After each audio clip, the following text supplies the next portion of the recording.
What we need now are fighters. We need people with energy. We need people with passion.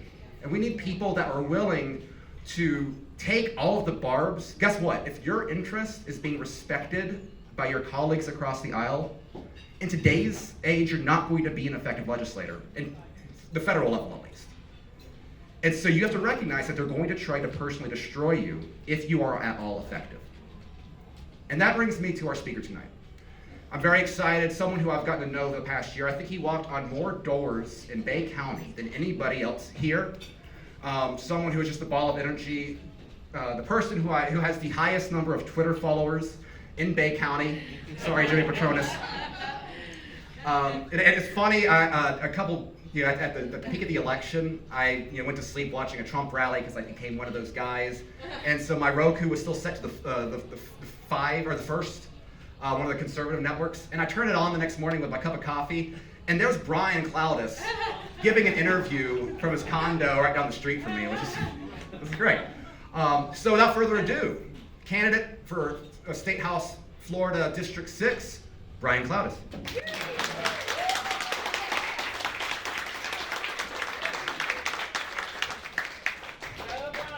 Yay!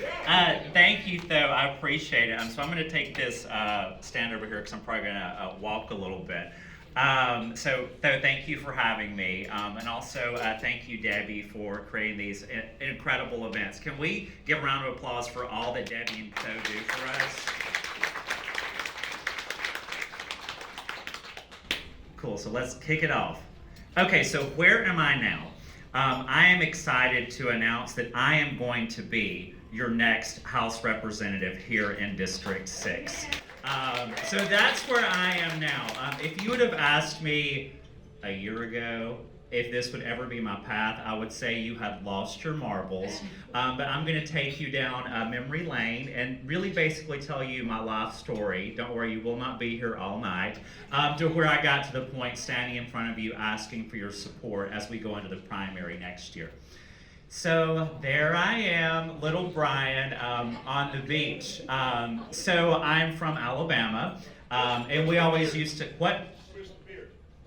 Well, not that, I was too young at that age, you know what I mean? So I grew up in Alabama, and me and my family always came to LA, Lower Alabama, or PCB, every year.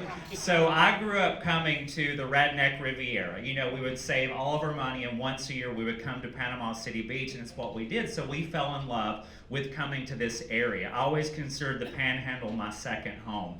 And as you'll see, I've traveled all over the world, but no matter where I went, I always said there is nothing like the beaches of Panama City and the entire Panhandle district. So I fell in love with this area from an early age. As you can see, I grew up conservative, but I always had a FLAIR. So here I am as a little kid with like my digging for these photos, my mom of course had a ball. So here I am in Alabama, always making everything patriotic, a production. And the thing is, you can go ahead. When I grew up, I didn't realize I was growing up conservative. I just realized that I was grown up knowing how to work.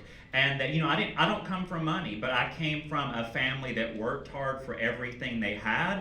I grew up talking about God. I grew up reading my Bible, and I grew up with self-responsibility. So I didn't know that was growing up conservative. I just thought that was growing up to be a good person. So I had these conservative values really instilled in me from a very early age. And here's some fun pictures of me and my family over the years. So that's actually my granny right there, who's unfortunately passed away, but my mom and my sister, you'll get to meet all of them. And for me, growing up with a strong family, and I was raised by all women. So my mom was a single working mom, and then I had a grandmother who took care of me as well, and then I had an older sister. And again, we grew up coming to this area, and you'll hear me say, my roots get sandier by the day. So when I chose to move here full-time a year ago, it didn't feel like I was moving anywhere. It felt like I was kind of coming home finally and, finding where I was happiest full-time, So my college years, so like I said, I grew up in Alabama, born and raised 18 years, but I had that itch to get out. So my sister went to Dartmouth, And then I followed in her footsteps and got my undergraduate degree from Amherst College. We were kids that shouldn't have gone to Dartmouth and Amherst. You know, we were first generation college, but we wanted to get out. And for us, we wanted to go see the world a little bit. We've both kind of been drawn back to the Southeast, but I spent 4 years in the Northeast. And this was like back in the day that you didn't have this division of where you talked about politics all the time. You know, and this whole new political chapter, it's something very new for me that I didn't really talk about politics because I didn't think it was something that needed to be displayed, you know, on the table at everything you're going to. So, you know, when I was in the Northeast, it was like nice up there. It was a quintessential New England town. So I spent 4 years at Amherst. And then I became a performer. So again, I performed my entire life. My first national tour was performing at the revival circuit that my granny played the piano, and so I performed from a very early age. You know, I got my undergrad degree in theater and dance from Amherst, and then I moved to New York as a working actor. And it's just all I've ever done. So I lived in New York for 4 years. I did a Broadway national tour. I did regional work all over the country because for me, theater was always this incredible thing that allowed me to escape. And I just loved it more than anything in the world. Then I went to Japan for a year. I sang with Tokyo Disney. And then I was like, you know, I'm missing my family. I really am. And my sister had moved to the Atlanta area and she started having children. So then I decided that for me, I had to figure out what was the most important thing in my life. And for me, that is my family. And I really missed them. So here you'll see some pictures of my niece and nephews. Being an uncle is the greatest role I have in life. If there's one thing I will never compromise, it's spending time with my niece and nephews. So even at the Mardi Gras event, I was like, I'll be there Friday, but Saturday I've got the twins' birthday party. So for me, every decision I make in my life is rooted with my family in my heart. So the great thing is my mom is still in Alabama. My sister and her family, they are on the outskirts of Georgia. They live on a 15-acre farm. She's homeschooling her kids. So we have done it all. But for me, every decision I ever make is going to be rooted in making sure that my family approves of it. Because for me, you can't get back those early years with your niece and nephew. So for me, everything is going to root back to my family. Hence, bringing me back to the Southeast. So I got my grad school degree at University of South Carolina, go Gamecocks, because I wanted to be closer to my family. It was very important to me that I could get in my car and drive and see the kids. So I spent 3 years at University of South Carolina getting my Master's of Fine Arts in theater. Again, no politics. I'm just doing theater, staying in my lane. Then, after that, I became a theater producer and director. And this is what really launched my career on a national scale. I was a good actor, but I was an amazing director and producer. I started a company, and Julie has acted in plenty of my shows. Isn't she fantastic, by the way?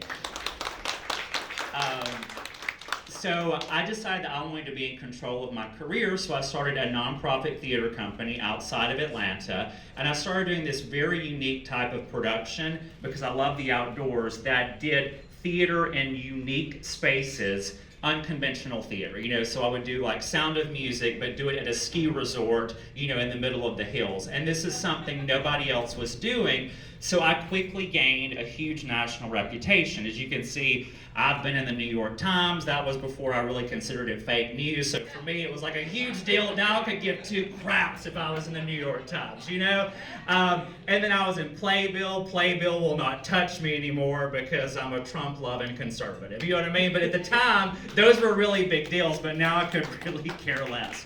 But just seeing, where I was at career-wise. And the thing is, as a director and producer, I would say until 2 years ago, I wasn't super political. It wasn't important to me because, I wasn't educated enough to really talk about it. I had those conservative values growing up, but also like in theater, you didn't really talk about it. But I would say about 2.5 years ago, I saw things start moving in a direction that I wasn't comfortable with. And like you had to hold everyone's hand. And you had to have like sensitivity coordinators for everything. And I just kept thinking, this is not me. It just started feeling very uncomfortable.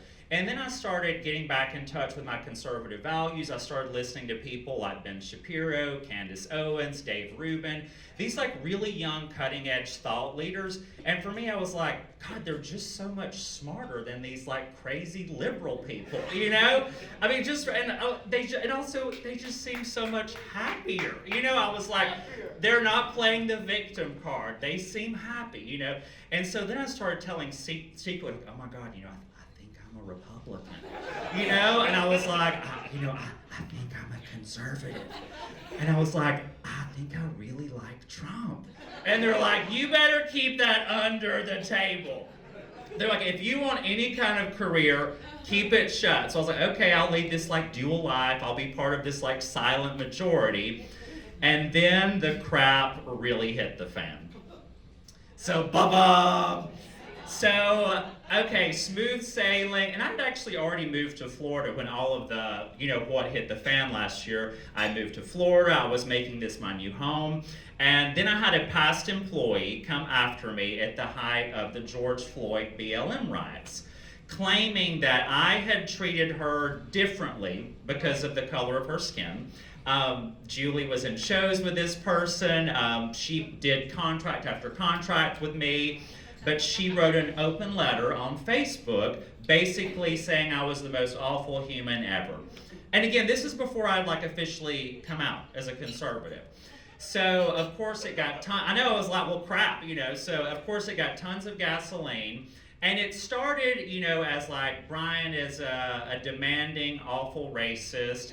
Then it sort of like spitfired into everything, you know? And like, I don't know if you've known anyone this has happened to publicly, but it happens like wildfire. It's not like, you know, you've got like a week to figure out what's going on. It just happens and it spreads like wildfire. I'm a firm believer that everything happens in your life for a reason. And so I had this moment where this happened to me, and I said, I have two decisions I can make. And for me, this was the turning point catalyst, really for my life. I said, I can beg for forgiveness for something that is not true about me. I can apologize for my whiteness. I can read books on, you know, white supremacy, you know, all of that crap. Or I can use this as an opportunity to finally be open about my beliefs and come out as a conservative. Because I was like, well, I'm afraid they're going to call me an awful racist human. They've already done that, you know? So I just sort of embraced it all, and I used it as an opportunity to finally come out as a conservative. And boy, when I did it full throttle. It wasn't like, oh, I'm just going to like, you know, kind of tiptoe into it. I was like, I'm going to have a MAGA, you know, uniform. I walked into, you know, Bay County GOP a year ago. I was like, hey, Debbie, you know, I'm used to working 80 hours. I'm an entrepreneur. I do theater. All of a sudden, my work has disappeared because of COVID, and everyone hates me. You know, can I volunteer for the Trump campaign? And she was like, well, how do you feel about knocking on doors? And I was like, well, that sounds like fun. You get to get your steps in. You wear a tank top. You know, like get your tan on. And so I started saying yes to everything that, you know, Debbie asked of me, and Liz was very integral. Carol worked with me. Mandy worked. And we just fell in love with this idea of being able to create change. It was very exciting to me that all of a sudden I had new friends that accepted who I was with open arms. They accepted me for who I was because we had this one common goal of keeping America great. And we were working our booties off for it. So I really fell in love. I fell in love with the MAGA movement. You know, I started going to rallies and knocking on doors.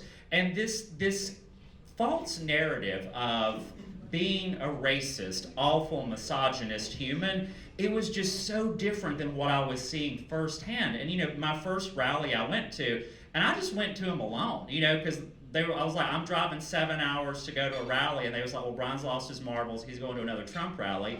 But I just got in my car and went. And so the first one I went solo to, and I remember like, I was so afraid, like, oh my God, you know, or I don't know anybody there. But I mean, you get out of your car and it's like you're all family. You know, this idea of patriotism being something you're not embarrassed by, and that it doesn't matter what color you are or what gender, sexuality, none of that mattered. What mattered is that you believed in the Constitution of our country and you were going to fight to keep it intact. You weren't going to be part of this movement that was trying to dismantle everything. You believed in the country, you believed in what it was founded on, and you might get in an arena and sing YMCA, but you were doing it, you know, in the name of like patriotism. And for me, like, also the MAGA movement, it was just so fun. Like, people were smiling. So you had like people at a MAGA rally who were like smiling and hugging, and then you had like people at like a Antifa rally just like hating their lives, you know? So for me it was like, hey, go where the happy people are, you know? So I fell head over heels with this MAGA movement, and I have not looked back since. So like I said, I went in that first day and started volunteering, and when I started volunteering, I had zero plans of running for office, y'all. This was never part of like the plan. I just started volunteering because, one, I didn't have anything to do. I was craving something to do, so I didn't feel helpless. So I wasn't watching TV and complaining and woe is me and look at our country falling to pieces. I said, you know what I can do? I've got 2 legs and they go fast, and so I can hit on a bunch of freaking doors and, you know, really do all in my power. And I was in headquarters calling people till the very last minute when we could not, but just because I didn't want to wake up that next morning and feel like, what if I didn't get up that Saturday and knock on doors? So I did everything in my power because I so believed in this movement, and I so believed that we finally had someone in office who shook things up in such an exciting way. And this man was not a politician. So, and for me, I love Trump. I love everything about him. But for me, it's not about him as a person. It's about what he did to our political landscape. And something very interesting, when I started volunteering with people love to talk in this county. You know what I mean? They just let it all hang out, you know? So I got to know everything about a lot of people. But one consistent thing I kept hearing is that people here were ready for a change. People here did not feel like they had representation at a local and state level that would listen to them. And for me, I think that's the role of a representative. You listen. It's not about what family you're born into. It's not about how much money you're able to raise. It's about making a promise to your district that you're going to sit down with people and you're going to listen to them. I'm not going to have all the answers. I haven't done this my whole life. So if you ask me something I don't know, I'm going to say, I don't know what you're talking about. Can you catch me up here? But the one thing I promise is I'm always going to listen to you, and I'm going to fight for what the majority of this district wants, because I think that's what you're supposed to do. So I'm committed to knock on every single primary Republican door over the next year, and that's about 18,000 in this district. We already started last weekend. Mandy and Carol, they volunteer with these ladies. These ladies are workhorses, and they represent the heart of this district. People who will volunteer their time to support somebody they believe in. So from the bottom of my heart, thank y'all so much. And I'm also having the time of my life, y'all. It's like, it's kind of scary, and like, I went to Tallahassee and I was like, this is weird, I don't fit in here, and I was like, I think that's good I don't fit in here, you know? So here I am. So, okay, here's me looking super manly, you know, renovating my house in Panama City. So I bought a house in Panama City, come on the corner of Bayou George, and then just for the past 2 months I've been renovating that. What'd you say? Redneck, yeah, I'm like, here I am with my Tractor Supply hat on. So this is how, it's funny, I look at the way I renovated this house as I look at this district. I'm here to shake things up. I'm here to listen. Again, I'm here to get to know y'all. We've got over a year before the primary. The primary is not until August 23rd, 2022. But if you want someone who is going to be your voice in Tallahassee, someone who doesn't care about shaking things up. I don't care if somebody slaps my hand or says, well, if you vote this way, you're not going to be the head of that committee. I could give two craps. I just don't care, because my role is to fight for y'all. So if you want a fighter and you want someone who's going to listen to you, and not just listen to you to get your vote, who's going to listen to you once I get into office. My job is to represent. I don't know why these roles are brain science. I just don't, you know? And so I would like to talk to y'all about specifically what my pledge is going to be. So I've created a pledge for when I'm in office. This is how I'm going to operate, and these are going to be the 5 core values. Before I vote for a bill, I'm going to ask myself all 5 of these pledges. Number 1, Make America First. Does this bill support the Make America First agenda? If you hate Trump, you're probably going to hate me. I'm just going to put it out right there. You know, so I'm not going to straddle a fence. I'm not going to try to get Liz Cheney to come to my events. I'm going to get Trump-loving supporters. And if you hate Trump, I'm sorry, I love him, but I'm not apologizing for it. So second is less government. Does this bill reduce government regulation, size of government, or eliminate entitlements or unnecessary programs? It's like, we've got to get the red tape crap out. I don't want the government involved in my life. I want to live my life. I want to be a good citizen. So if y'all don't want the government all up in your business, then I don't want it either. Number 3, lower taxes. Does this bill reduce the tax burden on Floridians? I don't know about y'all, but I'm over here because I don't want to pay taxes. You know what I mean? And again, the most recent vote that came up for the tax increase for education, 75% of this district voted against that. Do you know my opponent voted to put that on the ballot? I'm just going to leave that there. So number 4, more personal freedom. Does this bill allow for more freedom for Floridians to live and make personal choices? Again, we need more freedom. And my 5th one, more individual responsibility. Does this bill encourage responsible behavior by individuals and families? If not, I ain't going to support them. And one thing I'm very passionate about is constitutional carry. I am a very pro Second Amendment person.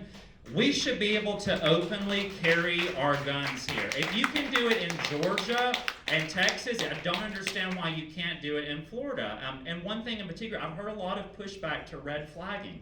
People do not like that was voted in favor of. Again, I could support red flagging, but if my district didn't, I'm going to vote in favor for what y'all want. That's how these roles work. And so finally, I'm going to be your patriot. I am your patriot. That is my role. I'm going to be here to fight for y'all. I will not apologize. I'm not perfect. I'm going to make mistakes along this way. I'm not going to know all the answers. I might be too crazy sometimes, or might let it hang out too much, but you're always, well, not like literally hang out, but, you're never going to get a different version of me. I'm just going to be unapologetically who I am. I'm always going to be your patriot. And if you don't like something I'm doing, give me a call and be like, hey, Brian, we don't like that. I was like, okay, well, let's meet. I'll have coffee with any person. I've had coffee with a lot of people in this room. But if you don't like something, I think the key to these roles is communication. So, and I've got my business card up here. Every person before you leave today, please take my business card. Please call me. I'll have lunch or coffee with anybody in this room. So communication is the key to having a successful patriot in this position. So how can y'all help? Okay, I'm going to beg for money because that's what you got to do. I need your donations. My opponent has already raised $100,000. I've raised $10,000, which is not anything to scoff at in a very short amount of time. His average donation is $1,000. My average donation is $50. So the great thing is I have a ton more donors. They may not have as much money, but I have the support of the people. I want small donations. If you've got $10 or you've got friends or family who can only donate $5, that will be incredible support because I want a massive amount of support. I don't want support from the tiny elite. So I will take a check at any moment. I'll take cash, Venmo, whatever you want to give to me. I need your help to knock on doors. So if you are available to knock on doors, please let me know. And there was one other thing you skipped to. It was like my exit music. And then host a meet and greet. So if anybody here wants to put together like a group of your friends, like, do breakfast or like a coffee date, so the campaign team will sponsor those. So if you want to host something in your house, let me know, and we'll put a big group together, because I want people to get to know me, and I want to listen to what you're looking for. And so then finally, I would love for you to stay in touch with me. Again, we got a year and a couple of months for this campaign, but I'm here to work. So, this is all my business card. You don't have to write it down, but grab one on your way out. You've got my email, my phone number, Instagram, Twitter, and Facebook. I got back on Facebook because it seems like Bay County really loves a Facebook moment. But yeah, Instagram and Twitter is kind of where you can really observe my journey. So I appreciate your time. I appreciate this opportunity. No one will work harder than me. I can promise you that, and no one is gonna listen the way that I will listen. So I would really love your support as I make my journey to Tallahassee. And I thank y'all so much for the opportunity to speak in front of you as well. Thank y'all.